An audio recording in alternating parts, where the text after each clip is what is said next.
নমস্কার, শুভ সন্ধ্যা। উত্তর দক্ষিণ আয়োজিত আমাদের আজকের এই সান্ধ্য অনুষ্ঠানে আপনাদের সকলকেই স্বাগত। বঙ্কিমচন্দ্র চট্টোপাধ্যায় জন্মগ্রহণ করেন বর্তমান উত্তর চব্বিশ পরগনার জেলার নৈহাটি শহরের নিকটস্থ কাঁঠালপাড়া গ্রামে 26শে জুন 1838। বঙ্কিমচন্দ্র চট্টোপাধ্যায় ছিলেন 19 শতকের বিশিষ্ট বাঙালি ঔপন্যাসিক।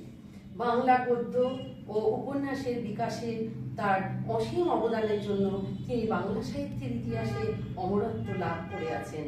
তিনি ছদ্মনাম হিসাবে কমলাকান্ত নামটি বেছে নিয়েছিলেন।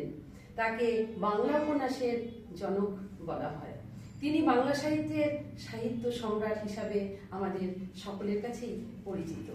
বঙ্কিমচন্দ্র রচিত আনন্দমঠ উপন্যাসের কবিতা বন্দে মাতারাম 1937 সালে ভারতীয় জাতীয় কংগ্রেস কর্তৃক ভারতীয় জাতীয় স্তোত্র হিসাবে স্বীকৃতি পায়।